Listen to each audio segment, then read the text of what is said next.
very first overview here is the employment contracts, standardized contracts. When I say standardized contracts, there are like two.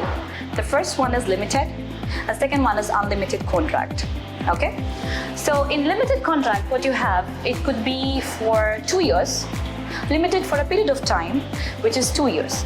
And after the contract expires, there's a renewal stage.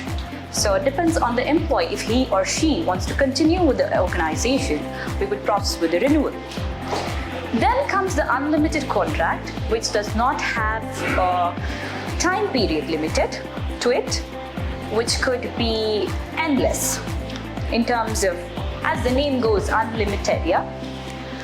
So there are like two contracts, but if I would talk about the types of contract, we have special contracts, we have limited contract, unlimited contracts, we have part-time contracts, also full-time contracts.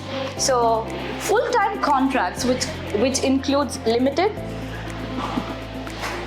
and unlimited. And next, coming to the part-time contract. Part-time contract, when an employee wants to work for additionally, apart from the full-time work he's doing, we could have part-time contracts. I would refer the part-time contracts to internship contracts as well, because sometimes we have paid and unpaid internship contracts.